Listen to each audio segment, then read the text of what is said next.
Espaço Interativo. Sejam todos bem-vindos. Aperte o play e embarque conosco em uma aventura intergaláctica neste podcast que vai te surpreender a cada episódio, onde as fronteiras do conhecimento são desafiadas e novas descobertas aguardam por você. Prepare-se para se surpreender. Apresentação: Miller Cristiano.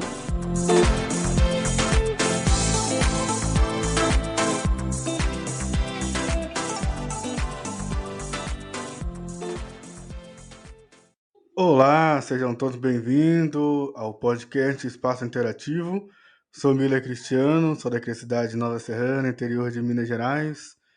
E estamos começando aqui mais um episódio, né, com uma participação especial aqui. E hoje estou aqui para conversar com o Bruno, né? E eu vou passar a palavra para ele estar se apresentando aí. E já a gente começa aqui o nosso bate-papo, nosso diálogo de hoje aqui. Beleza? Então é isso aí. Seja bem-vindo, Bruno. Olá, Miller. Bom dia, boa tarde, boa noite para todos aqueles que estão nos acompanhando. Eu sou o Bruno Máximo, atualmente, morador aqui da cidade do Rio de Janeiro, mas eu sou natural da cidade de Três Pontas, no sul de Minas, tá? É um prazer muito grande estar aqui com vocês. Quero agradecer muito ao convite do Miller aí e pelo privilégio de estar aqui com vocês, podendo a gente trazer esse bate-papo legal. Miller, obrigado, viu, cara, pelo convite. Fico muito satisfeito de você ter aí me indicado para fazer com responsabilidade esse encerramento de ano aí desse podcast, né, cara? Ah, que isso, por nada, só tamo junto e é um prazer muito grande aí, né, ter a tua presença aqui e muito bacana. Aí a gente vai começar aqui então o nosso bate-papo. Para começar, né, eu queria, né, saber do Bruno, assim, né, da infância dele, né, como foi, né, conta um pouquinho pra gente aí. Então, pessoal, eu poderia começar aqui dizendo era uma vez, né? Mas isso é uma coisa que a gente deixa para outra hora, porque eu sou uma pessoa que eu nasci na zona rural e me mudei para a cidade, para a zona urbana, aos meus 6, 7 anos.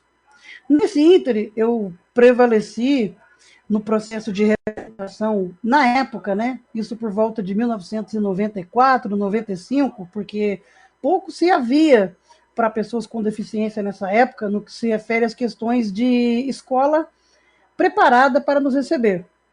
Então, eu me preparei através de estimulação precoce, através de instituições, como lá na minha cidade tinha e tem, né? A Associação de Pais de Amigos dos Excepcionais, a APAI, e por lá eu fiz todo o processo de início, com psicólogo, terapeuta ocupacional, estimulação precoce, dentro do que o município tinha para me disponibilizar naquela época. Em 97, eu conheci, aos 10 anos de idade, o Braille. A partir daquele momento, a minha vida começou a mudar bastante, porque eu passei a ter um melhor desempenho e a ser preparado para ir para uma escola regular, né? Embora tardiamente, eu fui para a escola regular com 14 anos e foi um processo, porque primeiro eu tive que começar a me preparar, né? A me alfabetizar em braille para depois, obviamente, ir para a escola de ensino regular. Mas eu também, ao mesmo tempo, ganhei alguns cursos, né, que me prepararam, como um curso de inglês fornecido lá pela minha cidade, na época, por uma escola particular, conhecida como CCAA ou CCAA, né? E foi bacana, porque esse processo todo me ensinou a gostar de música, a gostar de linguagens, de idiomas, e com isso eu fui para a escola regular com 14 anos.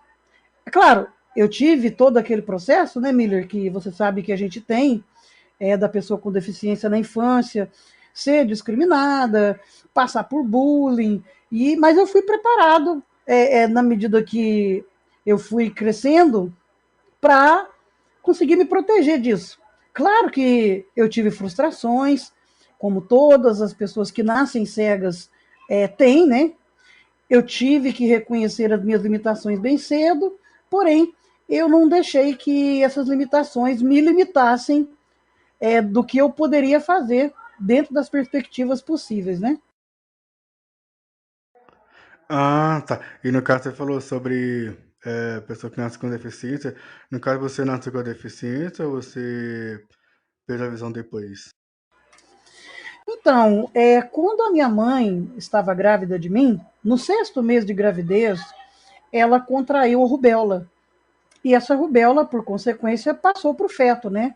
Que era este que vos fala, né, pessoal? E como consequência disso, eu tenho glaucoma congênito. E aí a gente entra na importância da vacinação. A importância das famílias se conscientizarem, né, de darem aos seus filhos as vacinas em dia, porque naquela época, em 1987, a situação de combate às vacinas, né, elas eram, ela era muito escassa, né? E a minha mãe, sendo uma moradora de zona rural, né, então o alcance medicinal nas instâncias do interior de Minas Gerais, eles eram muito escassos. Então a minha mãe talvez tenha tomado essa vacina tardiamente ou nem tenha tomado. Mas eu poderia ter nascido com sequelas piores, com uma comorbidade maior, uma ausência de membro do corpo, uma deficiência intelectual. Mas felizmente Deus foi misericordioso comigo, né? De maneira que eu nasci cego. Ah, tá, é verdade. Você falou da vacina, realmente, muita gente não se preocupa, ou talvez não foi informado, né, adequadamente, que é preciso, né, tomar a vacina e tudo. Eu falo isso porque quando eu era criança, é, não se ouvia muito falar nisso, não tinha muito informativo, né, sobre essa questão aí. E hoje se preocupa menos ainda, né? Pois é, o Miller, hoje se preocupa menos ainda, né? Mas a gente precisa conscientizar, né, de que é uma coisa importante para todos nós, né? E aí veio essa pandemia que mostrou para a gente o quanto é importante a gente se manter em dia com as nossas vacinas, né? Porque, afinal de contas, são elas que vão nos dar a imunidade necessária para o nosso organismo conseguir combater certos tipos de infecções. E no caso do glaucoma congênito, a decorrência dele é justamente da não vacinação da rubéola. Né? E como outros colegas aí que nasceram cegos, alguns perderam de outras formas, mas normalmente o glaucoma congênito é resultado dessas questões decorrentes, né? Então é muito importante que a gente sempre esteja em dia com o nosso cartão de vacina, né?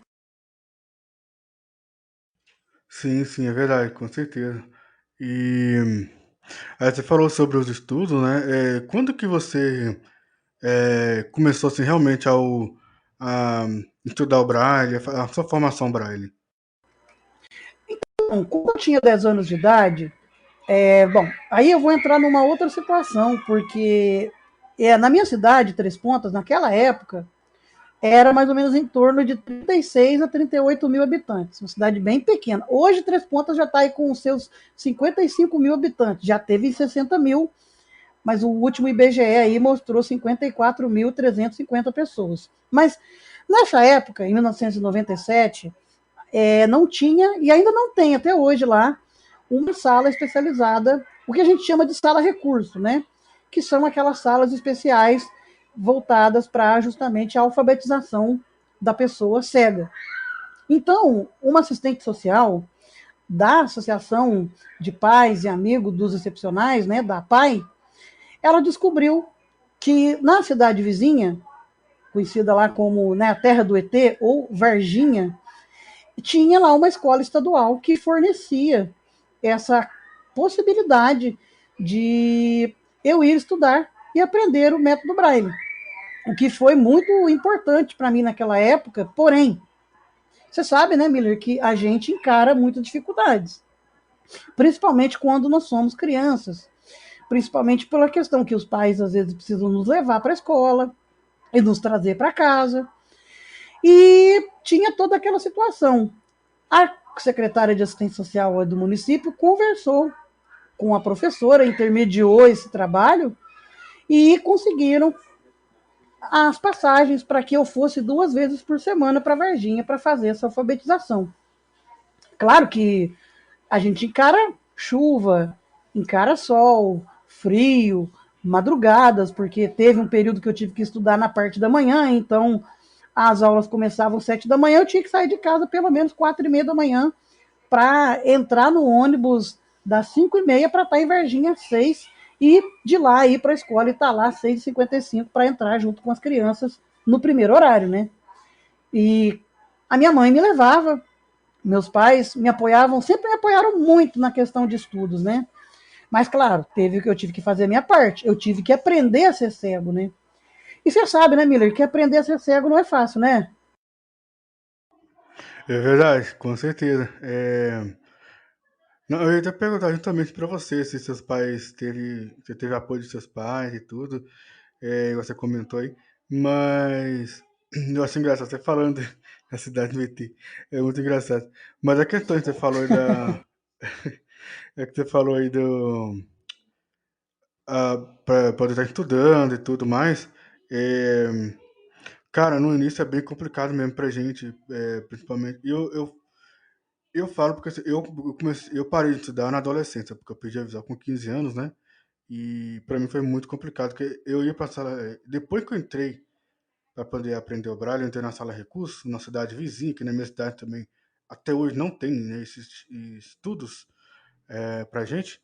É, eu passei pelo mesmo problema, eu levantava 4h30 da manhã, 4 horas, porque o carro da saúde vinha 2 vezes por semana.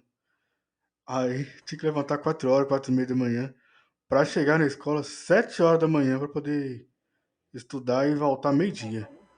E curioso, né, o Miller, que realmente os recursos que vinham para a gente, pelo menos em Minas Gerais, parece que é uma coisa muito interessante, porque os recursos parece que vêm do mesmo lugar, né? Porque eu também recebia recursos da Secretaria Municipal de Saúde e não da educação, né?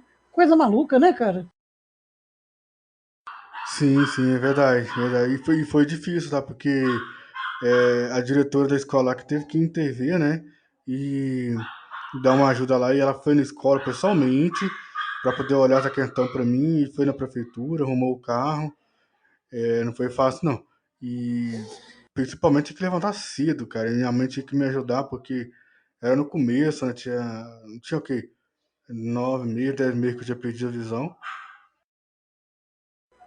E você sabe que chega uma hora que o passarinho vai ter que voar sozinho, né? Não tem jeito. E na minha época, chegou no ponto que a associação, né, dos amigos dos excepcionais, ela chegou para minha mãe e falou: olha, mãe, ele não tem mais o que fazer aqui. Os recursos para ele agora estão além da gente.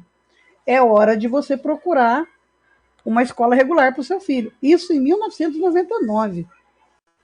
E aí a minha mãe, né, naquela coisa da desinformação, né, ela queria uma pessoa que ficasse comigo na escola regular, com colegas que enxergavam, que enxergam, né? Afinal de contas, eles não morreram ainda, mas colegas que enxergam, e ela queria uma pessoa que ficasse comigo em tempo integral, como se fosse uma babá me pageando ali durante o período letivo, durante o recreio. E aí a supervisora da escola falou: olha, mãe, infelizmente não tem como a gente colocar uma pessoa para ficar por tempo integral tomando conta dele. O que a gente pode fazer é ajudar no que for preciso, na parte de ensino, de educacional, adaptando materiais e, claro, contando com a ajuda dos coleguinhas de sala, né? E nesse ponto, o Miller, eu fui muito privilegiado, porque eu ganhei colegas maravilhosos que viraram amigos depois, né? A gente fazia tudo junto, tinha aquela cumplicidade, né? Mas você imagina eu, um cara de 14 anos, que eu fui inserido depois de 2 anos, né? Porque nessa época de 99 eu tinha 12, e como não houve acordo com a supervisora da escola na época, minha mãe, olha, não dá, eu não conseguia encontrar alguém que ficasse por conta dele. Aí com o tempo, claro, né, ela teve que compreender isso, e aí, né, lá fui eu em 2001, lembro direitinho a data do dia 7 de fevereiro de 2001, uma segunda-feira, lá ia eu para a escola, aquele tanto de criança, cara, de 8, porque de cara eu fiz uma provinha lá e já entrei na segunda série, né? Eu já me pularam direto para a segunda por conta do que eu consegui apresentar na prova, que foi oral.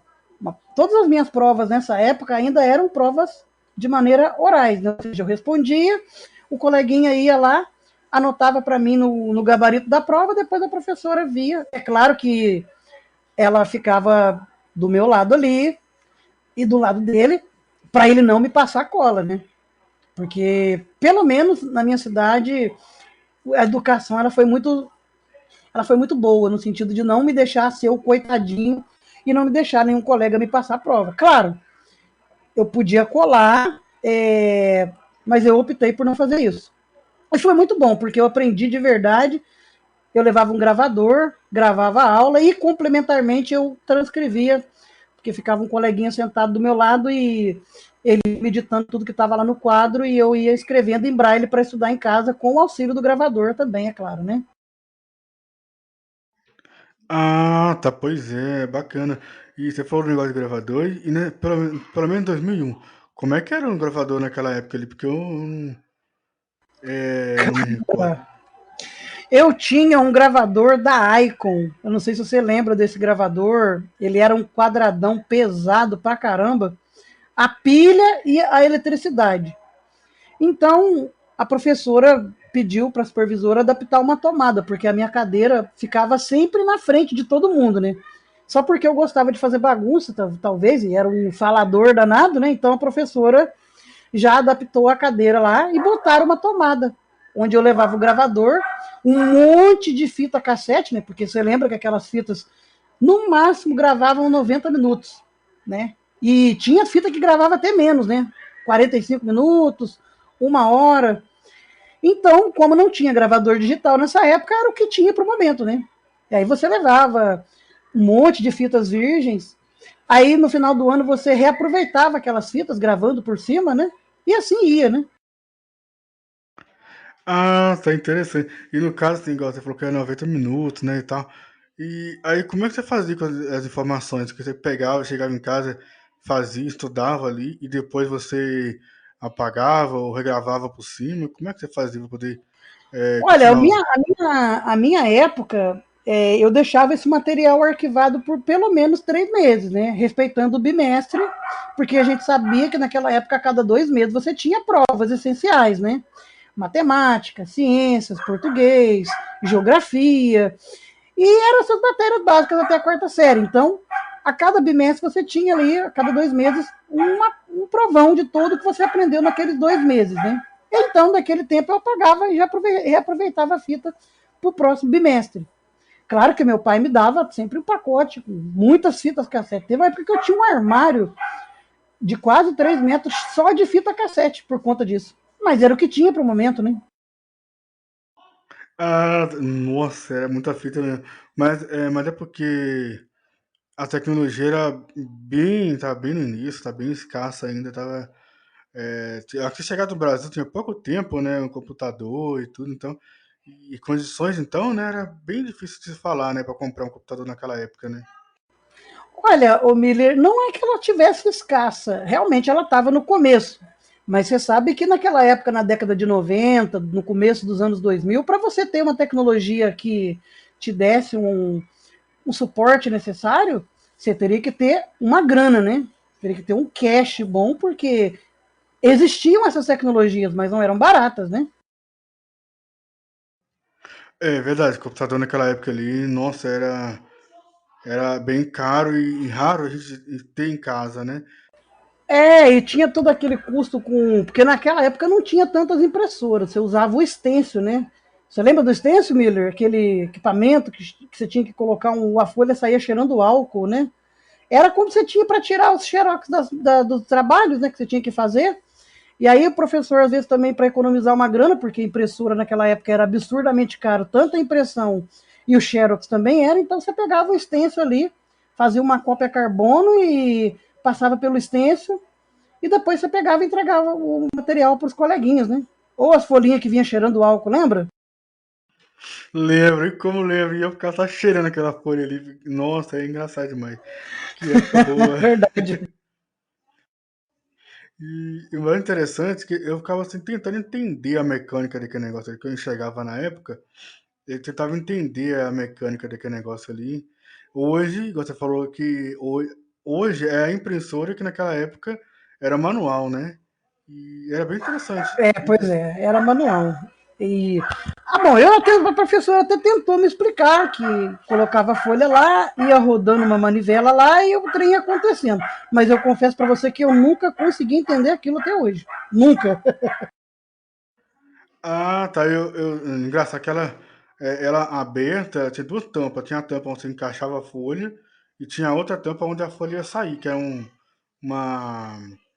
Tinha uma manivela grandona assim, tinha um rolete assim, né? Onde você enfiava a folha. Quase, Exato. isso, quase igual a máquina Braille.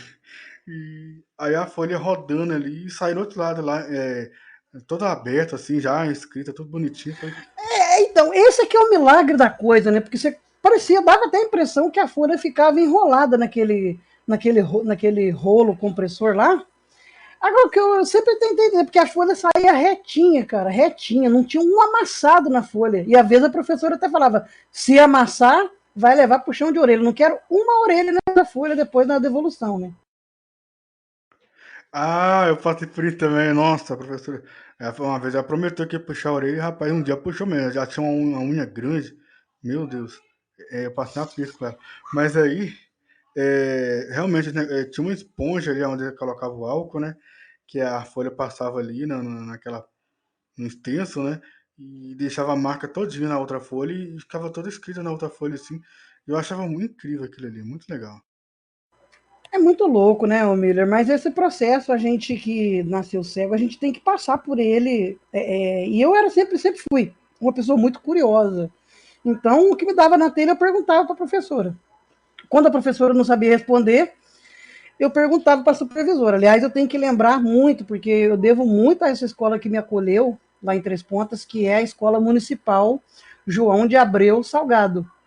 Essa escola existe até hoje, né? Não que eu seja tão velho assim, né? Porque eu tenho só 36, né, gente? Mas, enfim, essa escola me acolheu. A dona Daniela Reis lutou demais por mim na escola, porque aí caiu no processo, que eu já vou entrar nessa parte, né? Que é a escola lá em Varginha. Quando eu fiz 15 anos, Miller, eu estava quase concluindo já a etapa da alfabetização em Braille.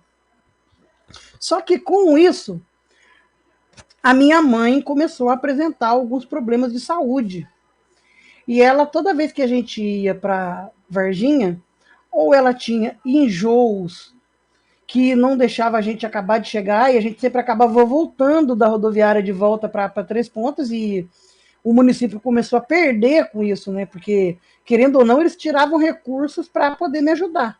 Porém, eu não conseguia concluir o êxito do recurso, justamente porque, de certa forma, como a minha mãe estava passando mal e não era culpa dela, né?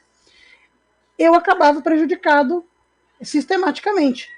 Então, foi onde a supervisora da escola chegou na minha mãe, porque a professora da escola de Varginha mantinha contato com a supervisora da escola direto, até para acompanhamento da minha alfabetização no ensino regular, né? E da escola regular, eu transcrevia as aulas e levava para a professora para ela corrigir minha escrita, né? Meu português e tal, se eu estava indo bem na escrita no braille com o português do Brasil. E, claro, com isso, a professora chegou e falou: olha, dona Aparecida, que é a minha mãe, né?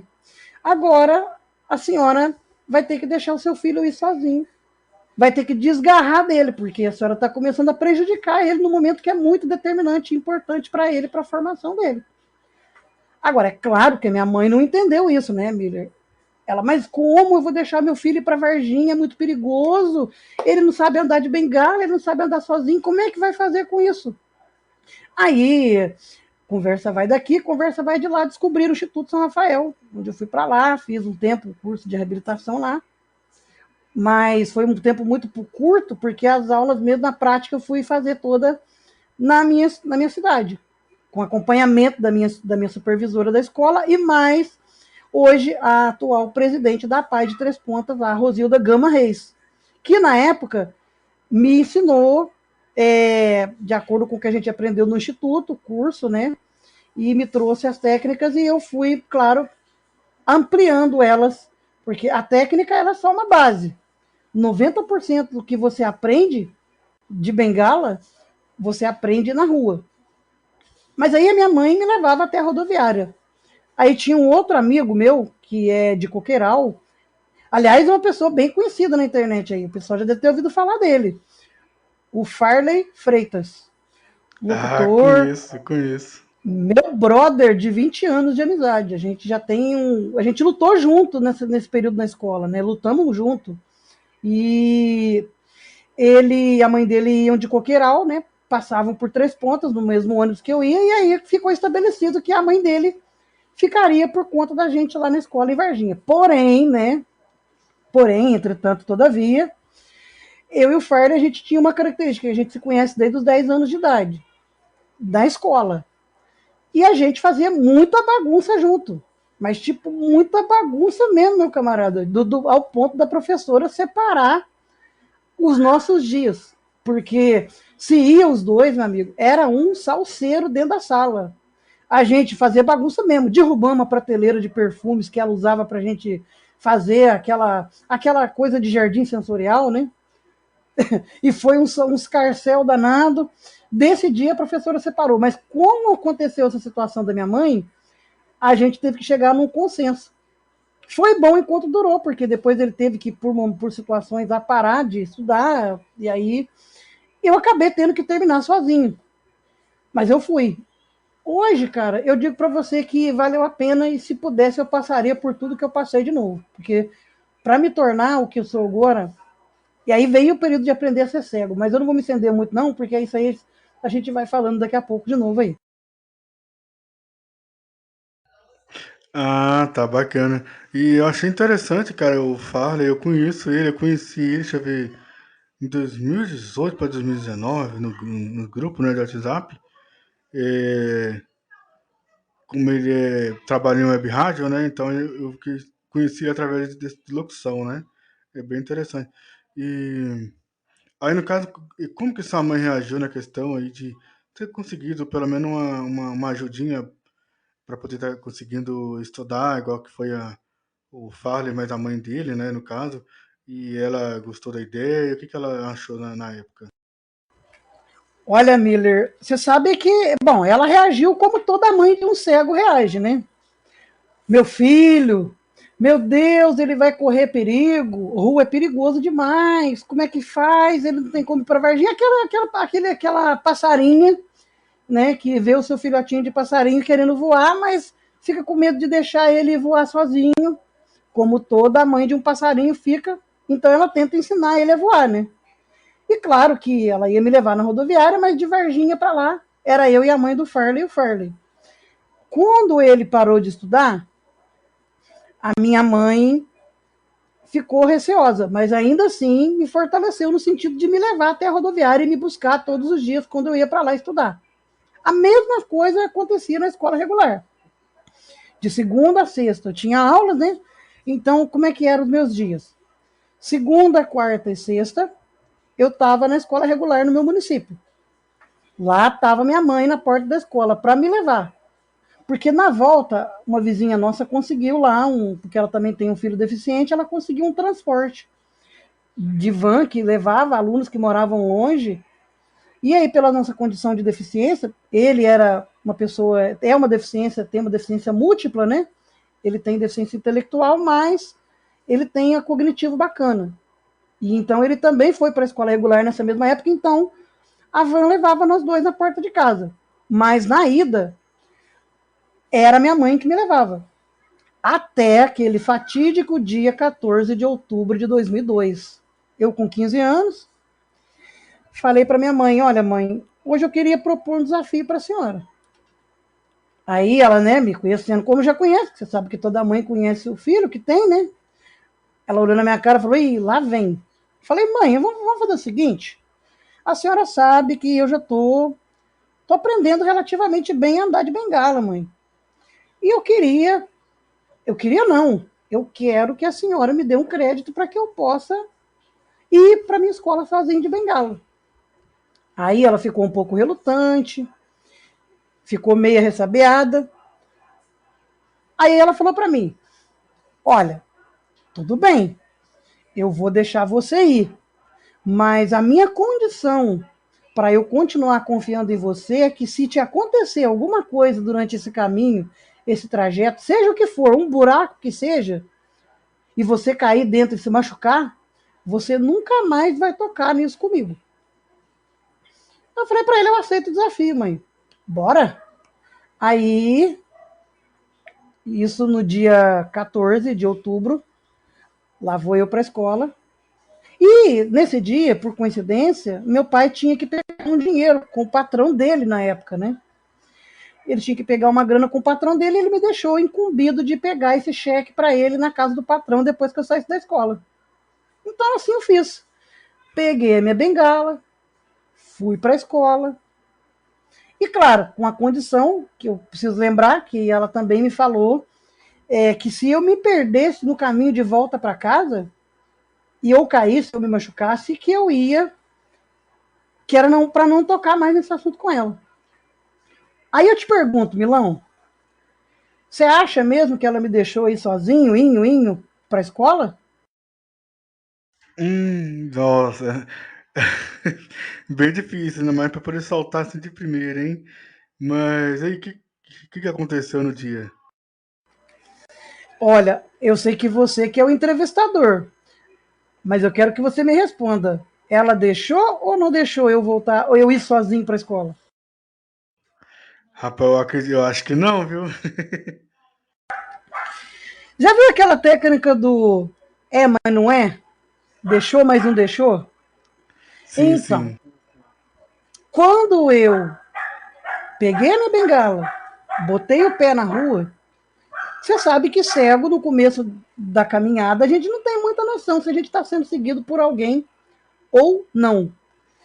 Ela foi acompanhando a mim, tipo, 8 metros de distância de onde eu estava em relação a ela, na minha frente, eu na frente dela, né, ela andando atrás de mim, para ver se eu ia realmente chegar na escola.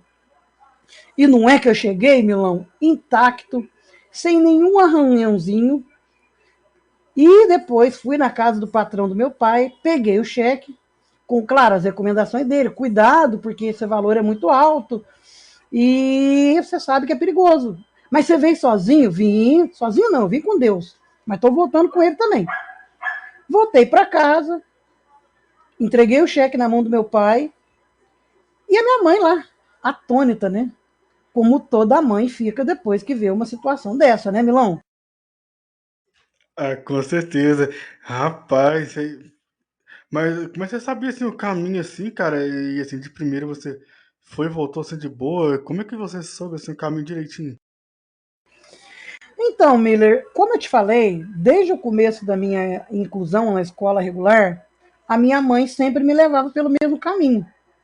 E você sabe que a gente, quando está aprendendo a orientação e mobilidade, a primeira coisa que a gente aprende, uma das primeiras, né? Porque a primeira é usar a bengala, como pegar ela, mas a segunda coisa que a gente aprende é fazer um mapeamento mental. Você faz um mapa ali do que você encontra pelo caminho, as pistas táteis, e dali você vai progredindo, né? Então, de tanto ela me levar para a escola, durante o ano de 2001 inteiro e praticamente a metade de 2002, é claro que eu já decorei o caminho de cabeça de cor que eu ia para a escola, né? E claro, dali eu comecei a pensar em rotas alternativas para voltar para casa também.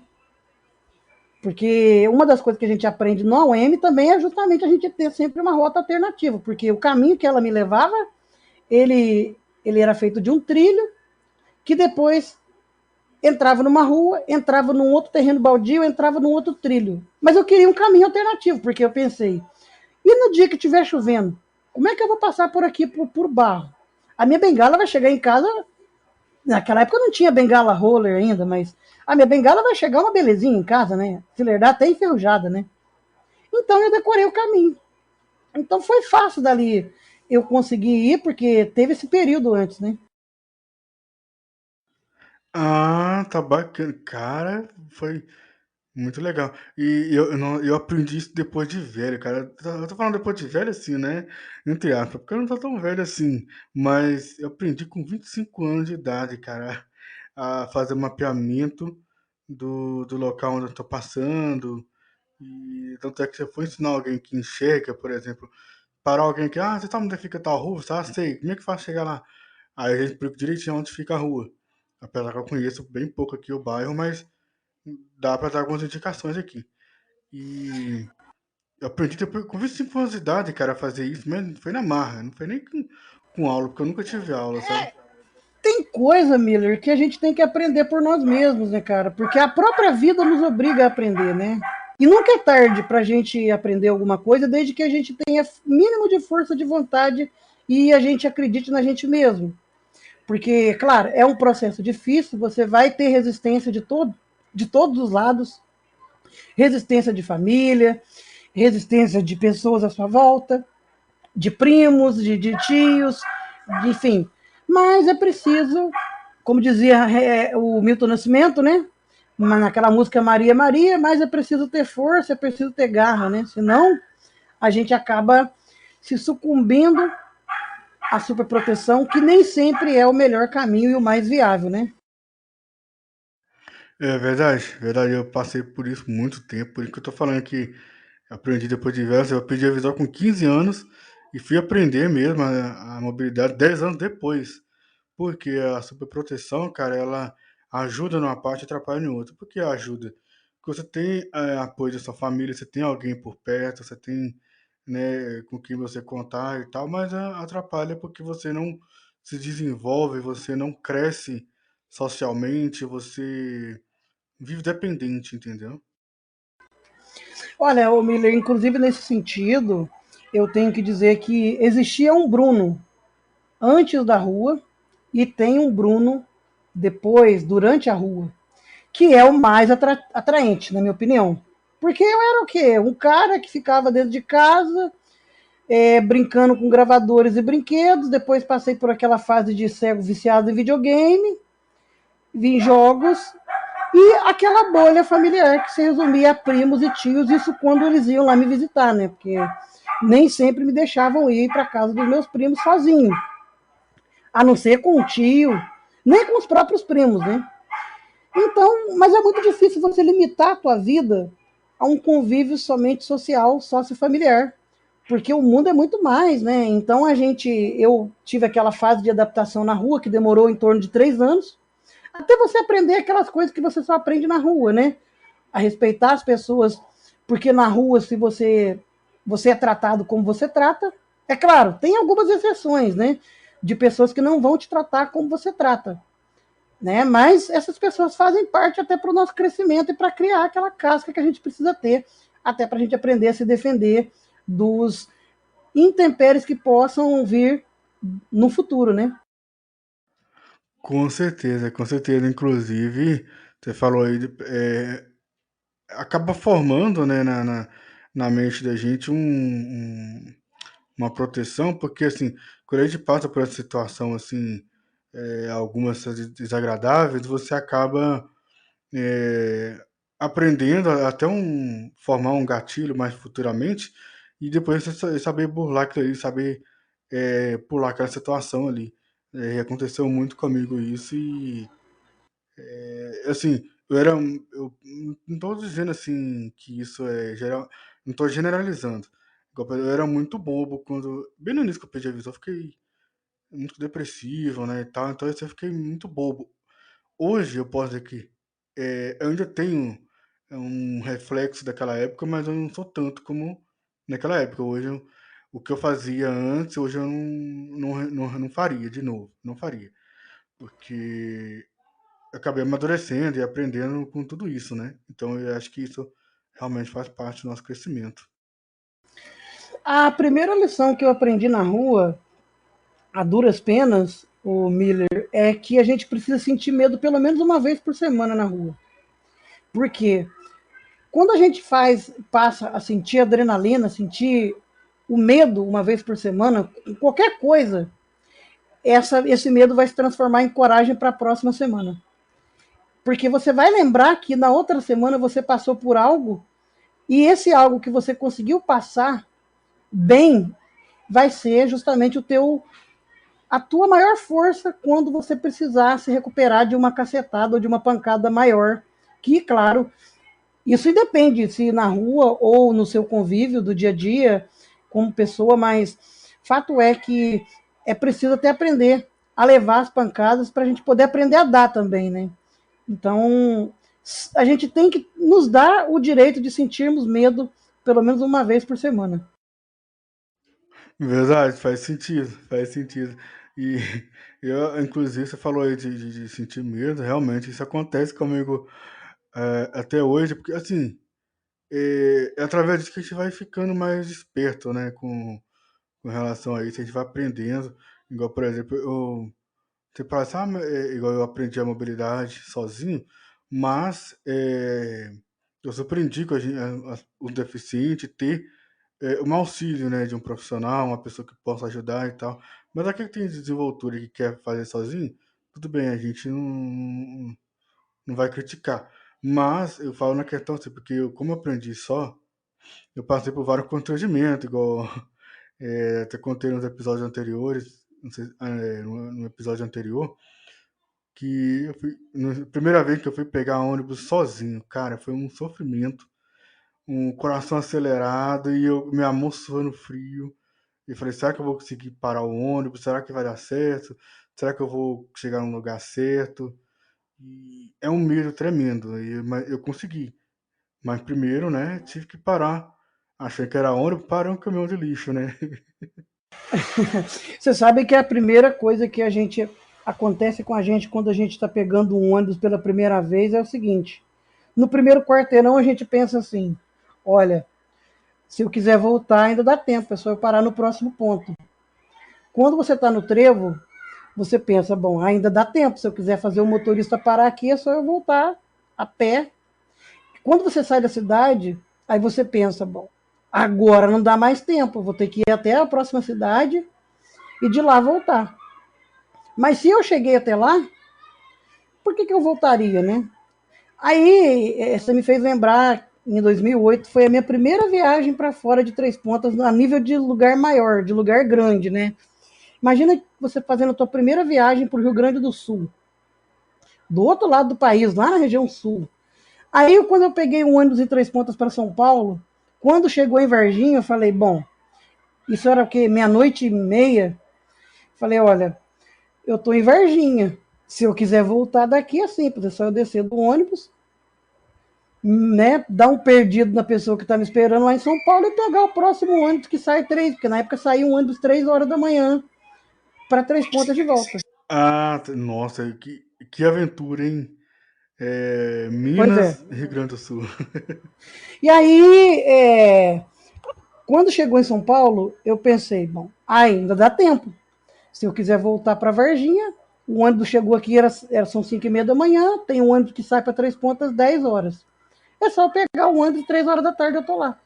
Mas não, eu continuei indo e cheguei até lá. E aí, cara, depois disso, as coisas foram acontecendo naturalmente, né? Claro que a gente tem um processo, a gente vai encarar pessoas que ficarão mais indignadas do que a gente de ver a gente sozinho, por exemplo. Nossa, mas teus pais são muito irresponsáveis. Não pode deixar um cego andar por aí sozinho assim, gente, é muito perigoso. E assim, a gente ouve esses absurdos e tem que ter estômago e cabeça boa para não responder de acordo com o que as pessoas precisam. A gente tem que responder como as pessoas precisam ouvir, não como elas merecem, né?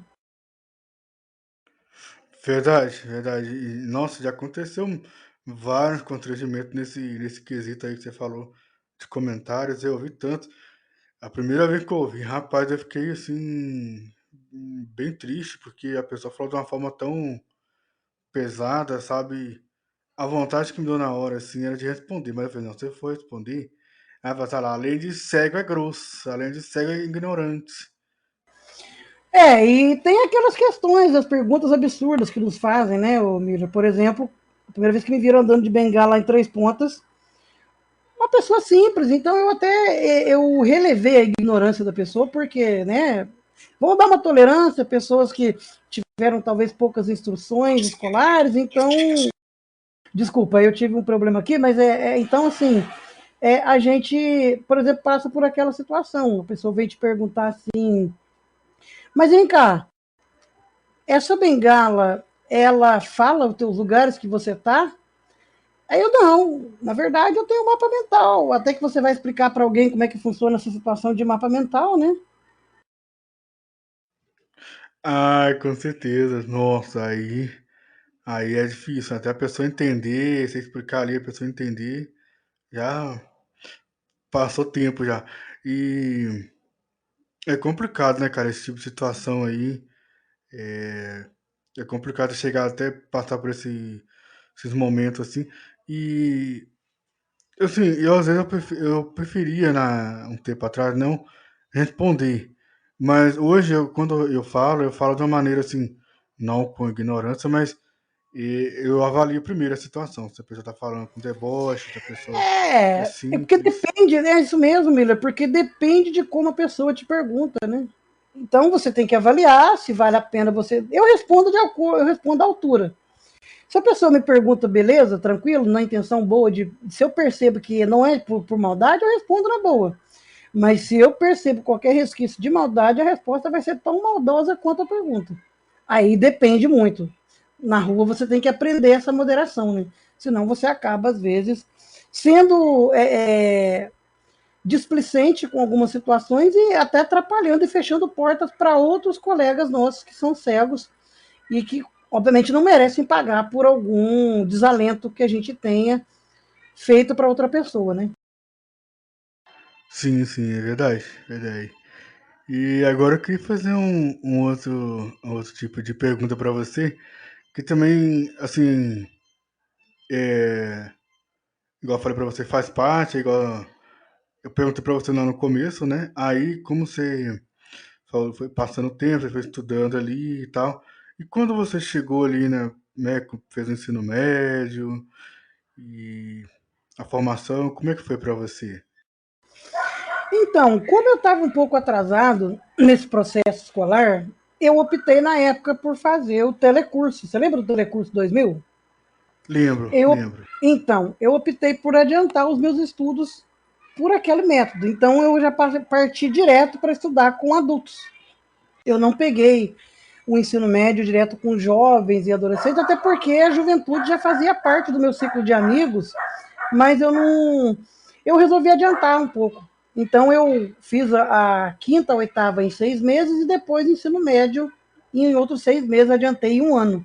Em 2000 no final de 2004, né, eu concluí todo o curso. E aí, em 2006, eu passei o ano moscando, estudando para o vestibular, e fui fazer o curso superior, né? Ah, tá. E a partir desse momento aí, o que que você fez, assim, o que que você estudou, você foi fazer o curso superior, o que que você... é, Então, eu fiz o curso de Direito, depois eu fiz a faculdade de Serviço Social. Mas isso agora, o Serviço Social é recente, é 2017, o curso de Direito eu fiz entre 2007 e 2012. São 5 anos de curso, né? Então, é claro, encarei dificuldades, barreiras de acessibilidade, principalmente, né? Barreiras com adaptação de materiais, mas eu tive verdadeiros professores que me ajudaram bastante nesse quesito, de maneira que acabou que eu me dei muito bem nesse sentido, né?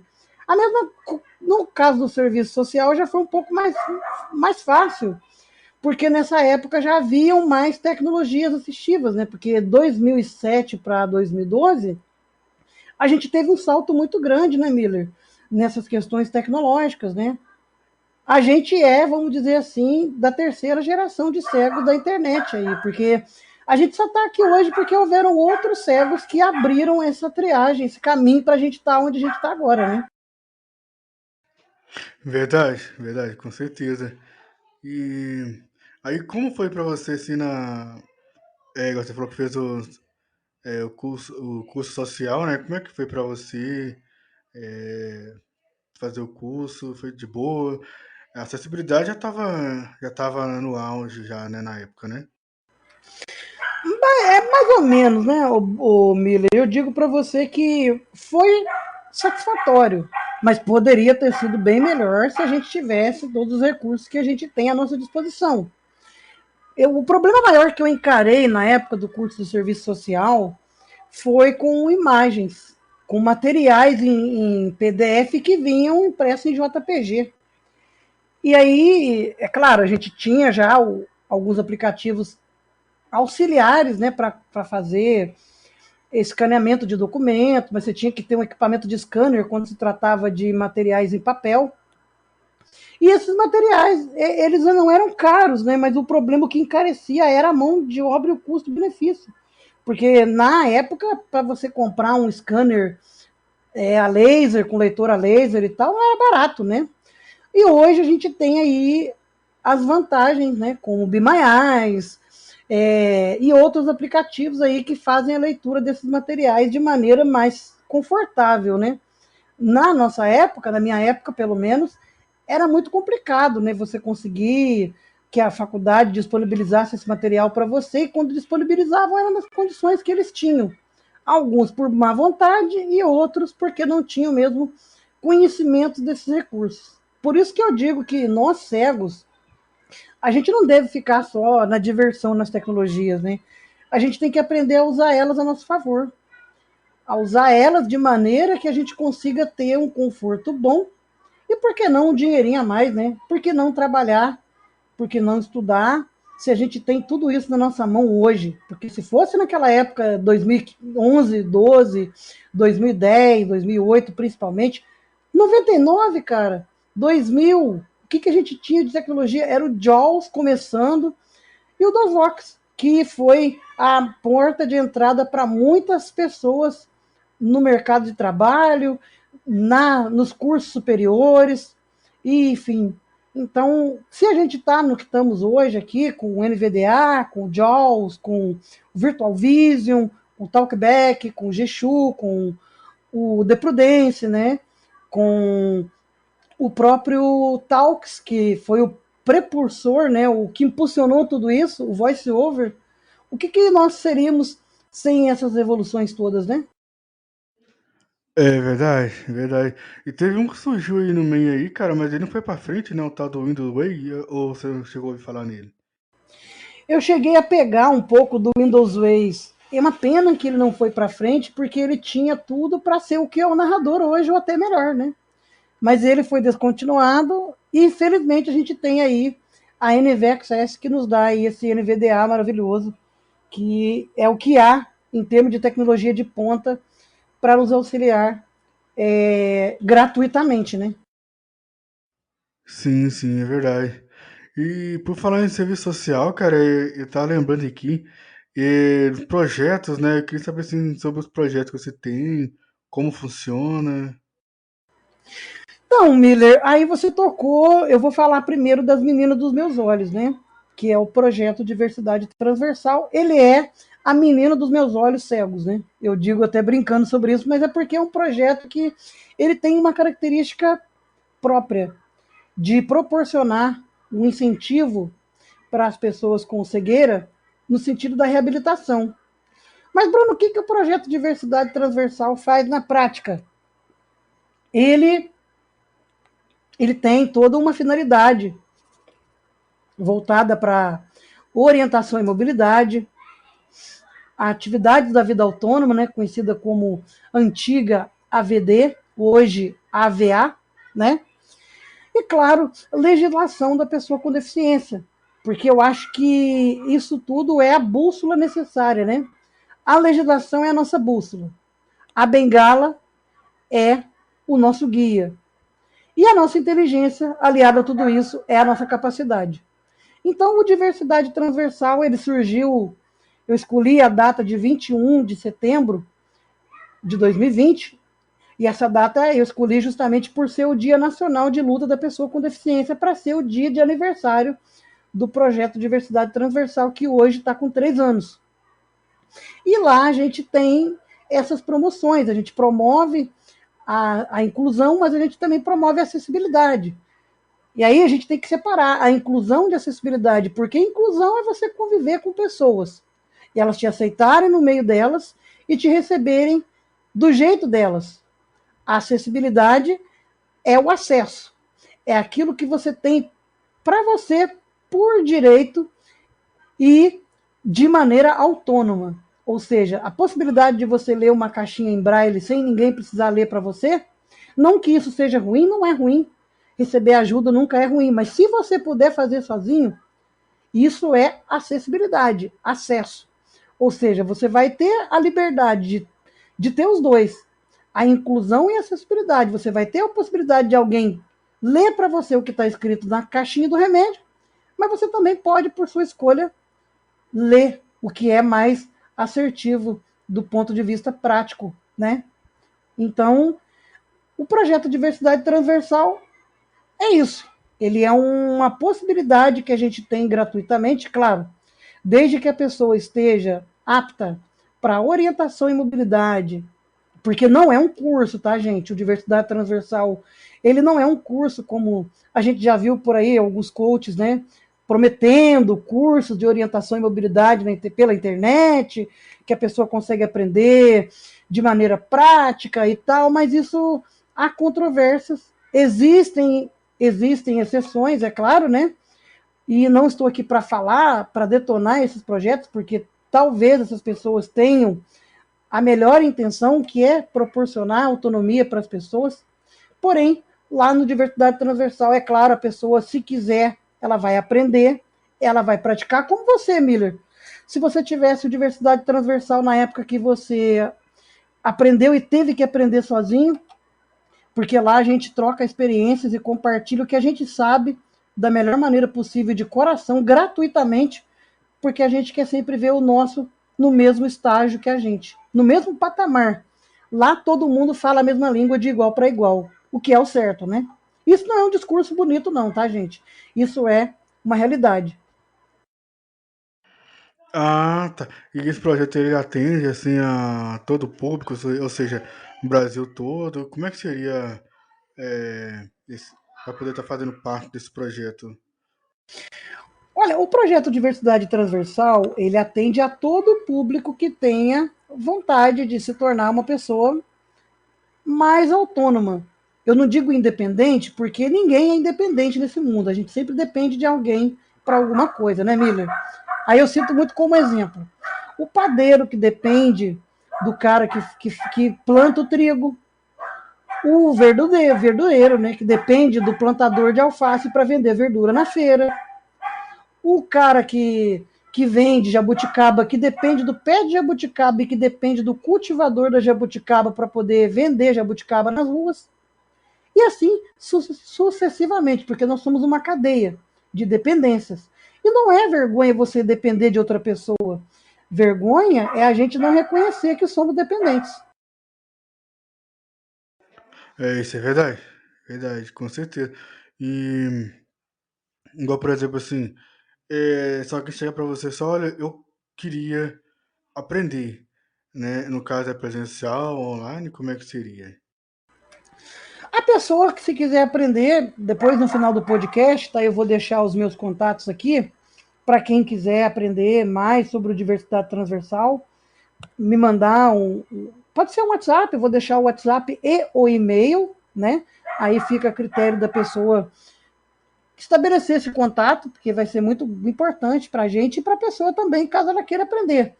Então a gente tem duas maneiras de mostrar para a pessoa o que ela pode fazer. Até eu tenho um canal no YouTube, né?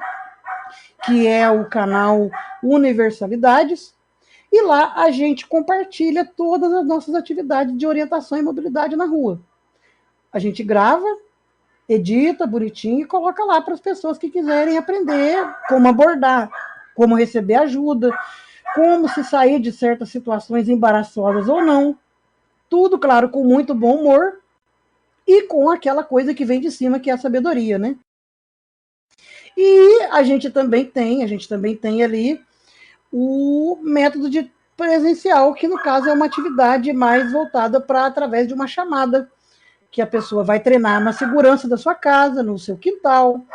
E aí, quando ela estiver segura e quiser aprender nas ruas, desde que ela esteja acompanhada de um profissional de orientação e mobilidade da sua cidade, ou esteja sendo acompanhada e assistida por uma instituição, a gente pode, com certeza, acompanhar essa pessoa, caso ela tenha segurança para ir para a rua, em tempo real também.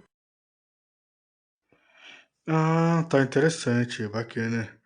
E aí eu ouvi falar também que tem outros projetos, igual voltado também para informática, né? Conta um pouquinho pra gente como é que funciona. Então, aí eu tenho um grupo voltado para computadores, especificamente só para computadores, leitores de tela para computador, também softwares com acessibilidade, hardwares e periféricos de computador. Né? Ah, Bruno, eu quero comprar um teclado. Qual é o melhor teclado? Bom, chega no grupo desktop, que com certeza a gente vai debater a ideia lá com outros participantes, porque não é o Bruno quem fala o que é melhor, mas sim os próprios participantes. Claro, eu posso intermediar o assunto, mas lá é um papo aberto, né? É um grupo voltado só para computadores, de maneira que não rola bom dia, boa tarde, boa noite lá, mas é um grupo bem específico para esse tema de computação, né? E é isso, basicamente, né? Agora eu estou pensando em criar um projeto voltado para iPhone e Android ao mesmo tempo, que é um projeto multiplataforma, mas eu não sei se vai dar certo ainda. Por enquanto eu tenho só o esqueleto do grupo, mas se tiver e der certo, com certeza eu venho aqui no podcast convidar o pessoal para estar participando com a gente lá. Por hora, eu só tenho mesmo esses projetos disponíveis. E claro, o grupo Cegos do Sul de Minas, que é exclusivamente voltado para a galera do Sul de Minas, para cegos da área 35. Ah, tá, entendi, bacana. Isso é a plataforma Android, né, e iPhone.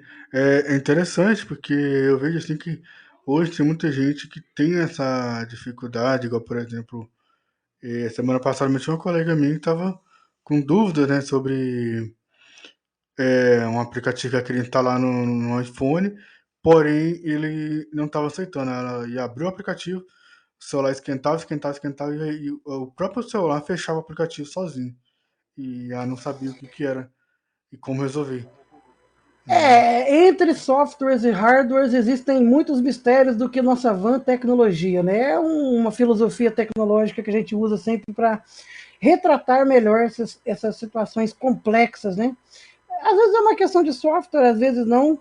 Tem que dar uma verificada na situação de maneira mais aprofundada, mas de qualquer maneira a gente vai deixar aí os nossos contatos e se o pessoal depois precisar de alguma coisa, a gente está sempre à disposição aí. E comigo não tem essa de só iPhone ou só Android, tá? Eu sou multiplataforma porque eu descobri, Milão, em 2020, que essas duas plataformas, uma complementa a outra, o que uma não tem, a outra tem, e vice-versa.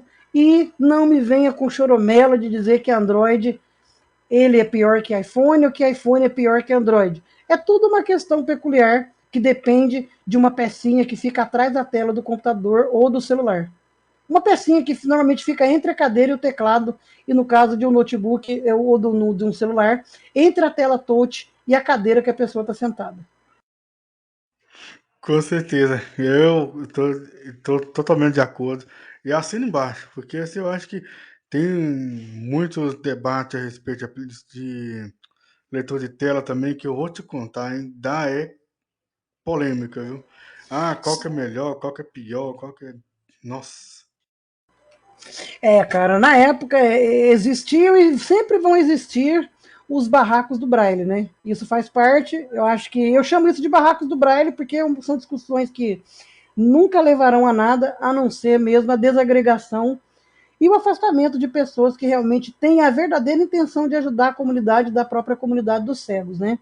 Então, o importante é essa união, né? Essa possibilidade de a gente poder acolher cegos que estão chegando, porque por mais tempo que a gente tenha com determinado uso de aplicativos ou de tecnologias, nós nunca seremos os melhores, porque chega uma geração nova e pode nos mostrar que a gente não sabia de nada. Com tudo isso que a gente tem hoje aí a nosso dispor, não é?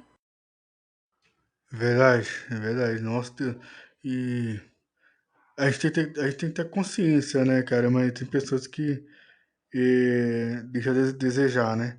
Mas a gente tenta dar o melhor, né, para poder estar evoluindo e seguindo em frente, né, com relação a junção, né, dessas duas plataformas aí, qual que é melhor, qual que não é e tal. Eu não tenho essa paranoia comigo. Eu acho assim que um complementa o outro e realmente e, e há até boatos por aí que, rapaz, 2024 aí, não sei, mas diz que a Samsung vai fazer um uma implementação aí nos aparelhos aí que parecido com a Apple. Então, quer dizer, por isso que fala que uma não pode ser dito melhor que a outra, porque se vão implementar, é porque uma é bom e quer fazer igual para fazer ficar bom também. E quanto mais acontecer esse tipo de iniciativa, né, Miller, melhor para a gente. Porque nós, os usuários finais que precisamos dessas tecnologias, teremos mais possibilidades e não ficaremos presos em uma única marca ou um único monopólio, né? Então é muito importante que venha 2024 com todas essas suas novidades que com certeza farão a diferença, como o Be My Eyes fez para a gente esse ano aí, nas suas evoluções aí, né? E vamos que vamos. Sim, não, implementou aí até a inteligência artificial e foi muito bom mesmo. Tá sendo de grande valia pra gente e vai só crescer, cara. Se a gente deixar, vai só crescer e vai ser bom demais pra gente. Com toda certeza, Miller, com toda certeza. O importante é sempre olhar para frente, né?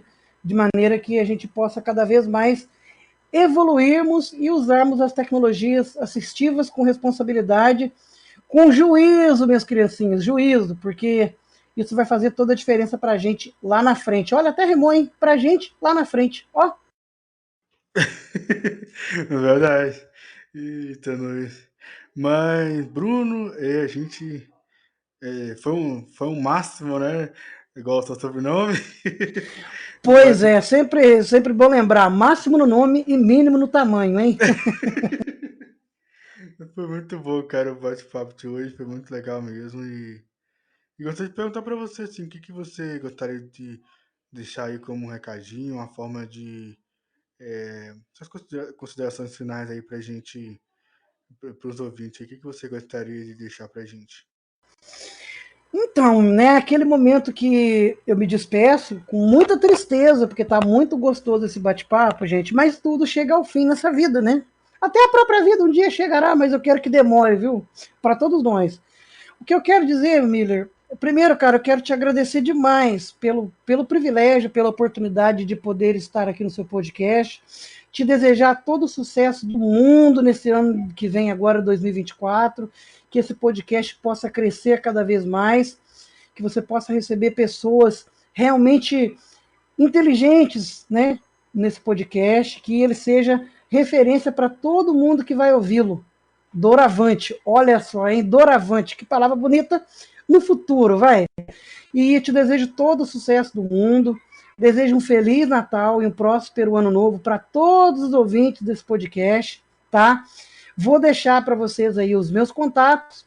O meu e-mail é o Bruno Ceguinho, BRUNOCEGUINHO 666 ou 666 arroba gmail.com, tá? Esse é o meu e-mail.